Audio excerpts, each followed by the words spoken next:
नमस्कार साथियों, आज एक और खास विषय पे वीडियो लेकर के आपके बीच में आए हैं। जैसा कि आपने टाइटल देख लिया होगा, इस वीडियो में बात करने वाला हूं पैसा कैसे बढ़ता है, हाउ मनी ग्रोज। जी हाँ साथियों, बहुत सारे लोग मुझसे कहते हैं साहब मेरे पास पैसा है लेकिन मुझे ये नहीं मालूम पैसा बढ़ेगा कैसे। तो मुझे लगा कि इस पर वीडियो बनानी चाहिए ताकि लोगों को मदद मिल सके। साथियों, दो बातें हमेशा ध्यान रखिएगा पैसे को बढ़ाने से पहले। सबसे पहली चीज तो ये बात बिल्कुल सही है कि आपके पास अगर पैसा है और आपने उसको संभाल कर रखा तो रखे रखे भी पैसा कम हो जाता है। जी हाँ साथियों, कई लोग मुझे कहते हैं साहब आज से 10 वर्ष पहले मेरे पास 10 लाख रुपए थे, आज भी हैं, मेरा तो कोई नुकसान नहीं हुआ। तो मैं उन्हें समझाने की कोशिश करता हूं कि यदि इन 10 लाख रुपए का सही इस्तेमाल किया गया होता तो शायद आज ये 1 करोड़, 2 करोड़, 5 करोड़ रुपए होते। तो जो लोग ये कहते हैं कि रखे रखे पैसा कम नहीं होता है, ये बात समझ लीजिए, रखे रखे पैसा कम होता है। इसलिए हमें पैसे को बढ़ाने के बारे में सोचना चाहिए, जानना चाहिए, उसके तरीकों के बारे में पता करना चाहिए। लेकिन दूसरी चीज, मैंने कहा ना, दो चीजें याद रखें। दूसरी चीज क्या? आपका पैसा आपसे अच्छी तरह कोई और इस्तेमाल नहीं कर सकता। जी हाँ, इस बात को भी गांठ बांध लीजिए। जितने इमोशन आपके अपने पैसे के साथ जुड़े होंगे, किसी और व्यक्ति के उतने इमोशन आपके पैसे के साथ नहीं जुड़ेंगे। तो आपका पैसा आपसे अच्छी तरह कोई और इस्तेमाल नहीं कर सकता। अब ये तो दोनों बड़ी कंट्रोवर्शियल बातें हो गई। पहली बात मैंने कही कि आप अपना पैसा अगर संजो कर रखते हैं और आपका पैसा रखे रखे भी कम हो जाएगा। और दूसरी तरफ मैं कह रहा हूं कि यदि आप किसी और को देते हैं तो आपसे अच्छी तरह वो पैसा कोई और इस्तेमाल नहीं कर सकता। तो अब आती है बात जो मेन टॉपिक था कि पैसा कैसे बढ़ता है। पैसा बढ़ता है अच्छे संरक्षक की प्रेजेंस में। सबसे पहले आपको एक अच्छा संरक्षक बनना पड़ेगा, अच्छा रक्षा करने वाला बनना पड़ेगा पैसे की। जैसे एक पेड़ कैसे बढ़ता है, एक बीज डाला जाता है और बीज को खाद पानी दिया जाता है, उसकी केयर की जाती है, उसे धूप मिलनी चाहिए, लेकिन उसे जानवरों से भी रक्षा करनी है। पता चला कोई बकरी खा गई उस पेड़ को तो ग्रो नहीं होगा ना। तो हमें क्या करना पड़ेगा? अच्छा संरक्षक बनना पड़ेगा, अच्छा केयर टेकर बनना पड़ेगा। अभी दो टर्म होती हैं, एक होता है मालिक बनना, एक होता है केयर टेकर बनना। आप ये समझ लीजिए, आपके पास जो भी संपत्ति है, जो भी पैसा है, आप उसके मालिक नहीं है, केयर टेकर है। और अच्छा केयर टेकर कौन होता है? अच्छा केयर टेकर वो होता है जिसकी प्रेजेंस में वो पैसा आहिस्ता आहिस्ता ही सही लेकिन बढ़ रहा होता है, उसकी ग्रोथ हो रही होती है। और यदि वो उतना ही रहा तो मैंने कहा वो कम हो जाएगा, क्योंकि उसकी वैल्यू कम हो जाएगी। तो थोड़ा ही सही, कम से कम जितना इन्फ्लेशन है, जितना महंगाई की दर है, महंगाई जिस स्पीड से बढ़ रही है, उससे दुगनी रफ्तार से तो आपका पैसा बढ़ना चाहिए। तो पैसा बढ़ता है अच्छे संरक्षक की प्रेजेंस में। सबसे पहले आपको अच्छा संरक्षक बनना पड़ेगा। अब अच्छा संरक्षक बनने के लिए क्या करना पड़ेगा? हमें पैसे के नियमों को जानना पड़ेगा। आखिर पैसे के नियम क्या है? पैसा इन्वेस्ट करते समय किन किन बातों का ध्यान रखना होता है? कैसे जब हम अपना पैसा लगाते हैं तो हमारा मूलधन खत्म ना हो जाए, हमारा नुकसान ना हो जाए, हमें किन किन बातों का ध्यान रखना है? उसमें बहुत सारे नियम होते हैं। आप किस इंडस्ट्री में इन्वेस्ट करना चाहते हैं उस पर डिपेंड करेगा, आपके पास अमाउंट कितना है उस पर डिपेंड करेगा। और वैसे अमाउंट थोड़ा हो या ज्यादा हो, केयर तो दोनों की ही चाहिए। और जो व्यक्ति अपने थोड़े पैसे की रक्षा नहीं कर सकता, उसके पास कल ज्यादा पैसा नहीं आएगा, इसकी पूरी पूरी संभावना है। और यदि ज्यादा पैसा आ भी गया तो वो ज्यादा पैसे की भी रक्षा नहीं कर पाएगा। तो आपको अच्छा संरक्षक बनना पड़ेगा, ये पहला नियम है। और अच्छा संरक्षक बनने के लिए आपको पैसे के नियमों को जानना पड़ेगा। बहुत सारे लोग हैं जो पैसे के नियम सिखाते हैं, बहुत सारी किताबें लिखी गई हैं, बहुत सारे ट्रेनर हैं, जिससे भी आप बात करना चाहें। वैसे मैं भी वो नियम बता सकता हूं, लेकिन उन नियमों को जानने के लिए आपको थोड़ा ज्यादा समय लगाना पड़ेगा। तो आप 1-to-1 बातचीत कर सकते हैं। वीडियो के डिस्क्रिप्शन में मेरा फोन नंबर मिल जाएगा, आप डायरेक्ट बात करिए। 2-4-5 मिनट में अगर कोई इशू होगा तो मैं डायरेक्ट सॉल्व कर दूंगा, वरना आपको प्रॉपर काउंसलिंग में बैठना पड़ेगा। कम से कम 45 मिनट का काउंसलिंग का समय लेना पड़ेगा, जिसमें मैं आपको कुछ नियम, आधारभूत नियम बता सकूं। और ये नियम भी इंडस्ट्री वाइज भी अलग अलग होते हैं। आप क्या काम करते हैं उसके आधार पर भी होते हैं, आपके पास कितना पैसा है उसके आधार पर भी ये नियम होते हैं, क्योंकि नियम बदलते रहते हैं परिस्थितियों के हिसाब से। खैर, इस पर कभी और बात करूंगा। कुछ नियमों के लिए ऑलरेडी मैंने वीडियो बना रखी है, लेकिन वो बेसिक नियम है, बट वो भी आप देख सकते हैं, यूट्यूब के माध्यम से वीडियो मिल जाएगी। दूसरी चीज, पैसे बढ़ने का नियम क्या है? पैसे बढ़ने का नियम है एक साथ सारा पैसा सब जगह नहीं लगाना होता, पैसे के इन्वेस्टमेंट को पार्ट्स में करना होता है। जैसे वॉरेन बुफेट ने कहा था। वॉरेन बुफेट दुनिया के सबसे अमीर आदमी रहे और अच्छे इन्वेस्टर हैं वो। उन्होंने कहा था कि एक ही टोकरी में सारे अंडे मत रखिए। उनका कहने का अर्थ ये था कि आपकी जितनी भी जमा पूंजी है उसको सबको एक जगह मत लगा दीजिए, उसको अलग अलग जगह इन्वेस्ट करना होता है, और कितने पार्ट में कहां इन्वेस्ट करना होता है, कहां से कितने रिटर्न की एक्सपेक्टेशन होती है, और जितना रिटर्न अगर एक्सपेक्टेड है उससे ज्यादा आ रहा है तो आपको अलर्ट होने की जरूरत होती है कि अब आपकी जो मूलधन है उसको उस पर कोई निगाह लगाकर बैठा है, उसके खोने की, उसके डूबने की संभावना ज्यादा है। तो इन्वेस्टमेंट करते समय पैसा बढ़ेगा कब, जब इन्वेस्ट करेंगे। इन्वेस्टमेंट करते समय यह ध्यान रखना है सारे अंडे एक ही टोकरी में नहीं रखने, अलग अलग जगह रखना है, थोड़ा थोड़ा पैसा अलग अलग इन्वेस्ट करना है। इसके लिए आदर्श नियम होता है। आदर्श नियम क्या है, वो नियम मैं आपको बता देता हूं। आदर्श नियम है आपकी जितनी भी जमा पूंजी है उसको अलग अलग पार्ट में डिवाइड करिए, कहीं पर 5% पर, कहीं पर 10% पर, कहीं 20%, कहीं 25% पर, इस तरह से अलग अलग हिस्से कर लीजिए, और फिर देखिए कि किस हिस्से में कहां इन्वेस्टमेंट की अपॉर्चुनिटी मिल सकती है। कई लोग कहते हैं मेरे पास तो ज्यादा जमा पूंजी नहीं है, मेरे पास तो 10-20 हजार रुपए है, या 2-4-5 हजार रुपए है, तो भी आप उसको 100-200-500 हजार के कैटेगरी में डिवाइड कर लीजिए, और फिर देखिए कि इसको कहां इन्वेस्ट किया जा सकता है। और आजकल तो हमारे पास इन्वेस्टमेंट की बहुत सारी अपॉर्चुनिटीज आती हैं, हमें सिर्फ ये आइडेंटिफाई करना होता है कौन सी उनमें जेन्युइन अपॉर्चुनिटी है और कौन सी फेक अपॉर्चुनिटी है। जेन्युइन अपॉर्चुनिटी को कैसे आइडेंटिफाई करेंगे, जहां पर भी आपको जेन्युइन रिटर्न दिख रहा हो।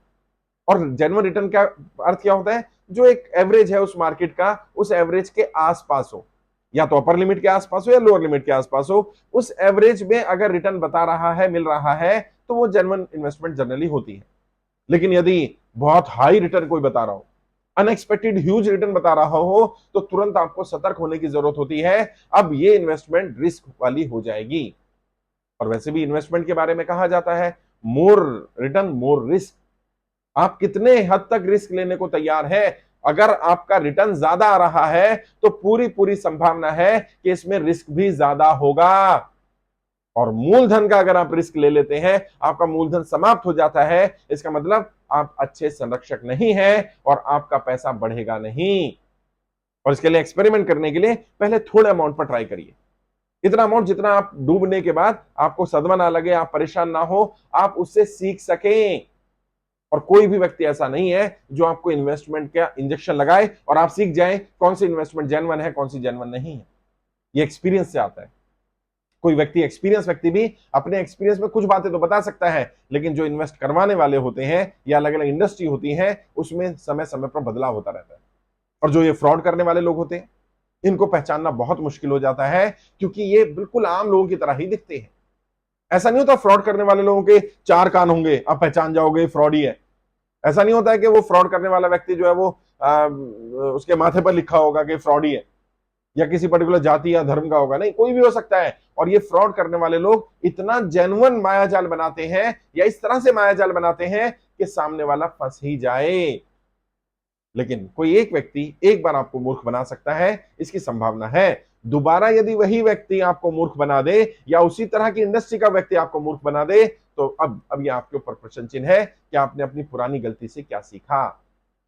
लेकिन हाँ, ये बात सही है, आपको एक अच्छा इन्वेस्टर बनना पड़ेगा, आपको इन्वेस्टमेंट के नियम सीखने पड़ेंगे, आपको पैसे के नियम सीखने पड़ेंगे, आपको अच्छा संरक्षक बनना पड़ेगा, तभी पैसा बढ़ेगा। 2 नियम मैंने बताए, तीसरा नियम भी, ये भी पैसे को बढ़ाने में काफी मदद करता है। क्या? पैसे के इन्वेस्टमेंट के बारे में या पैसे को बढ़ाने के बारे में ऐसे लोगों से सलाह लें जो एक्सपर्ट हैं। नौसिखियों की राय ना लें। कई बार लोग आपको, जिन्हें पता चल जाता है आपके पास पैसा है, वो आपके पैसे पर अपने आइडिया का एक्सपेरिमेंट करना चाहते होते हैं।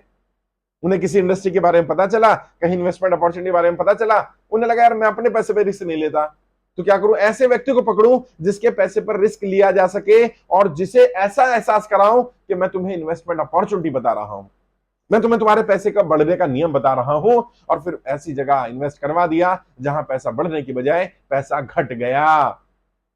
तो नौसिखियों से सलाह ना लें। कम से कम जिस व्यक्ति ने खुद वहां इन्वेस्ट किया हो, जिसने वहां समय लगाया हो, उसकी रिटर्न जेन्युइन हो। स्टेटमेंट मांग ले, अगर वो व्यक्ति कहता है कि मेरे पास इतना पैसा आ रहा है, तो उनकी स्टेटमेंट मांग ले, आप बैंक स्टेटमेंट ले आइए। अगर कोई व्यक्ति कह रहा है मैंने यहां से ये अचीव कर लिया, ये मेरी अचीवमेंट है, ये मैंने गाड़ी बना ली, घर बना लिया, ये बना लिया, तो चेक करें, क्रॉस चेक करें, क्या ये जेन्युइन है या केवल दिखावा है। ज्यादातर समय दिखावा ही मिलेगा।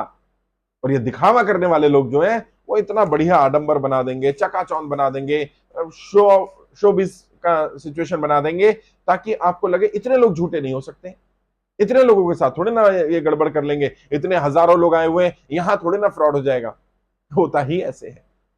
ये पूरा मिलकर के एक नेक्सस बनाया जाता है, एक पूरा गैंग बनाया जाता है आपके पैसे पर गलत निगाह रखने वालों का, ताकि आपका पैसा ले लिया जाए। तो कभी भी पैसे के इन्वेस्टमेंट के बारे में, पैसे के बढ़ने के बारे में ऐसे लोगों से सलाह ना लें जो पैसे के जानकार नहीं हैं। या तो नोन फेस होने चाहिए, या उन व्यक्तियों के बारे में थोड़ा सा क्रेडिबिलिटी पता हो आपको कि हाँ वाकई ये व्यक्ति जेन्युइन है, इसकी सलाह जेन्युइन है। लेकिन फिर भी पैसे के बढ़ने के नियम में आखिरी नियम, और ये भी रामबाण नियम है, क्या? सुनो सबकी, करो अपने मन की। जी हां, सबकी सुननी है, लेकिन करना वही है जो आपका मन, आपकी अंतरात्मा कहे।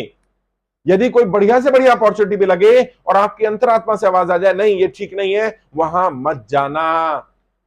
यदि कहीं अंदर से आवाज आ जाए कि यहां मेरे फंसने की संभावना हो सकती है, वहां मत जाना। क्योंकि अगर अपने मन की सुनी और रुक गए तो शायद एक ही अफसोस होगा कि मैंने एक इन्वेस्टमेंट अपॉर्चुनिटी मिस कर दी। लेकिन अपने मन की नहीं सुनी और कर दी, और कल को नुकसान हो गया तो डबल नुकसान होगा। पहला तो पैसा चला गया, दूसरा अपने मन की नहीं सुनी। सबकी सुनो, करो अपने मन की, जो मन में आए वही वही विचार। और जो पहला विचार होता है वो परमात्मा का विचार होता है, वो प्योर होता है। किसी चीज के बारे में, किसी व्यक्ति के बारे में, किसी अपॉर्चुनिटी के बारे में जो जो बता रहे सबकी सुन लो, लेकिन करो वही जो आपका मन कहे। और जैसे मैंने कहा कि इन्वेस्टमेंट करते समय बहुत सारे नियम ध्यान रखने, कितना परसेंट लगा सकते हैं, कितना रिस्क ले सकते हैं, कब रिस्क लिया जाना चाहिए, कहां रिस्क लेना मूर्खता है, ये सब जानना पड़ेगा। पैसे के नियमों को जानना पड़ेगा। आखिर पैसा बढ़ता कैसे है, कितना पैसा कहां लगाया जा सकता है, किस इंडस्ट्री में जाना चाहिए कि नहीं जाना चाहिए, इस इंडस्ट्री का भविष्य क्या है, अगले 5, 10, 15 वर्ष की क्या प्रोजेक्शन है। कहीं ऐसा तो नहीं ये एग्जिट पॉइंट हो और हम एंट्री कर रहे हो वहां से। हाँ, कई बार ऐसा होता है, जब इंसान को एग्जिट करनी होती है तब वो एंट्री कर रहे होते हैं। मैं जानता हूं, एक मेरे स्टूडेंट थे, उन्होंने पेजर इंडस्ट्री में तब एंटर किया जब पेजर लुप्त होने वाला था, खत्म होने वाली थी वो इंडस्ट्री। उन्होंने करोड़ों रुपए लगा दिए, तबाह हो गए, बर्बाद हो गए। बहुत सारे लोग ऐसे हैं जो गलत समय पर एंटर करते हैं। तो ये चीजें जानना, समझना, तभी पैसा बढ़ पाएगा। और जो पहला नियम बताया, सबसे बढ़िया संरक्षक वो होता है जो अपने मूलधन की रक्षा करनी जानता है, और आपसे अच्छी तरह आपके पैसे की रक्षा कोई नहीं कर सकता। कोई भी नहीं, मतलब कोई भी नहीं कर सकता, आपके बच्चे भी नहीं कर सकते हैं। इस बात को समझ लीजिए, गांठ बांध लीजिए इस बात को। आज के लिए इतना ही, आगे किसी और विषय पर बात करेंगे। कुछ और डाउट है, कुछ और पूछना चाहें, सीखना चाहें तो आइए। 45 मिनट का समय लगेगा, थोड़ा पैसा लगेगा, लेकिन कम से कम सीख जाएंगे आप। और एक बार सीख जाएंगे तो लोग आपको मूर्ख नहीं बना पाएंगे, आप बच पाएंगे अपने पैसे, अपने समय की बर्बादी से। वीडियो के डिस्क्रिप्शन जाइए, मेरा फोन नंबर मिल जाएगा, 2, 4, 5 मिनट बात कर लो, डायरेक्ट बात करिए, मैं आपको गाइड करूंगा। फिर भी कोई और सवाल है, किसी और टॉपिक पे वीडियो चाहिए हो तो कमेंट में लिखिएगा। ट्रेनिंग लेना चाहें तो अब आप यूट्यूब के माध्यम से ट्रेनिंग ले सकते हैं। आप देखिएगा सब्सक्राइब साथ ज्वाइन बटन है ब्लू कलर का, यहाँ क्लिक करेंगे, अलग अलग ऑप्शन आ जाएंगे, यूट्यूब से ही ट्रेनिंग मिल जाएगी आपको, कहीं और जाने की जरूरत नहीं है। जो ट्रेनिंग लेना चाहे वो ट्रेनिंग ले सकते हैं। आज के लिए इतना ही, आपके उज्जवल भविष्य के लिए हार्दिक शुभकामनाएं। जय हिंद, जय भारत।